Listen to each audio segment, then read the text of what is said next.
bienvenue à tous sur Looking For. Pour commencer cette nouvelle année, je vous emmène en Indonésie pour vous parler d'un immense projet, celui de déménager la moitié de la population de Jakarta dans une nouvelle capitale, à 1500 km de là, sur l'île de Bornéo. Allez, c'est parti. Autrefois nommée Batavia par les colons néerlandais, la capitale de l'Indonésie fut rebaptisée Jakarta en 1945, année où le pays regagnait son indépendance. Cet ancien port de commerce, rendu essentiel par les colons portugais, anglais et néerlandais, fait désormais partie avec Tokyo et Sao Paulo des 3 plus grandes aires urbaines du monde, avec une population estimée à plus de 35 millions d'habitants. Jakarta est également l'une des villes les plus denses de la planète, avec une densité de population qui y atteint près de 15 000 habitants au kilomètre carré. À ce propos, si les records de densité vous intéressent, je vous mets en fiche et en description le lien d'une vidéo que j'avais réalisée sur l'histoire de la citadelle de Kowloon, une cité anarchique qui avait atteint juste avant sa démolition une densité de population astronomique et jamais égalée de 1,9 million d'habitants au kilomètre carré. Vous allez voir, son histoire est vraiment passionnante. Mais revenons un peu à notre sujet. C'est durant les années 50 que le président Sukarno entreprit de grands travaux pour donner à Jakarta un aspect monumental.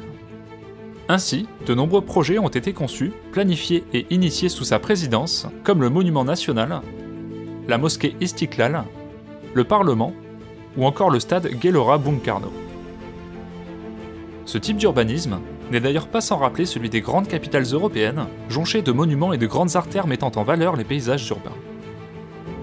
Jakarta devenait alors la capitale d'une nation dynamique et puissante.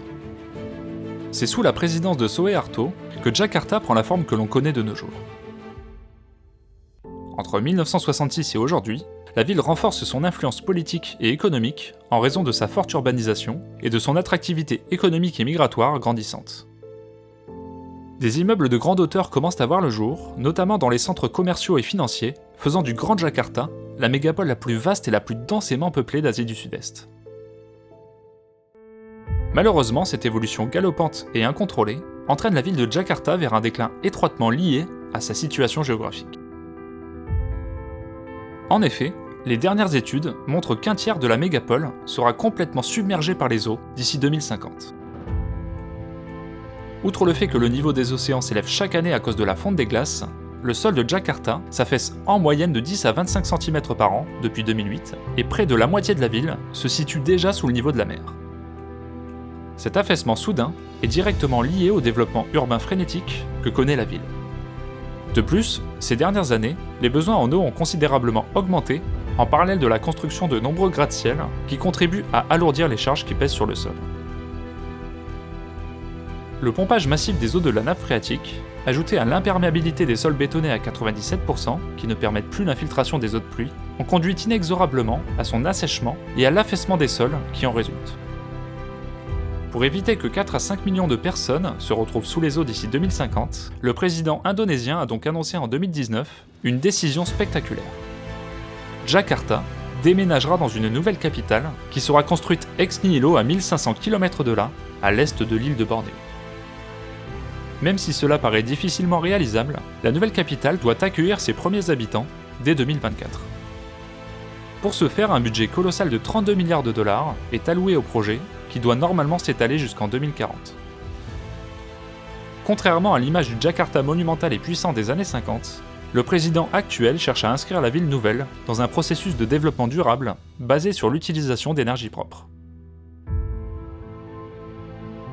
La future capitale sera aussi dotée d'une immense canopée artificielle, recouverte de panneaux photovoltaïques, d'infrastructures de transport sur plusieurs niveaux, alliant transport en commun, transport individuel et voies piétonnes, ou encore des parcs et places publiques servant à aérer les espaces entre les gratte-ciel et les autres bâtiments.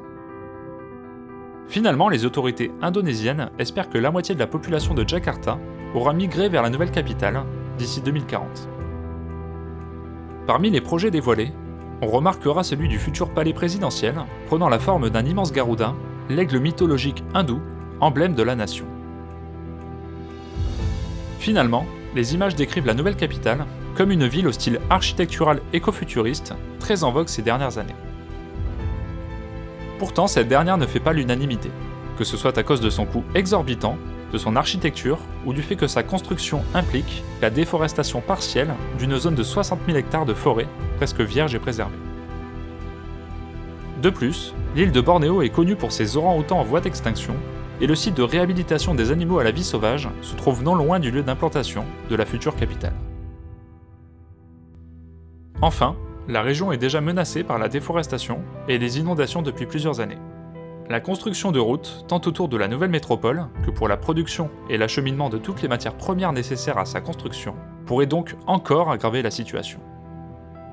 Affaire à suivre.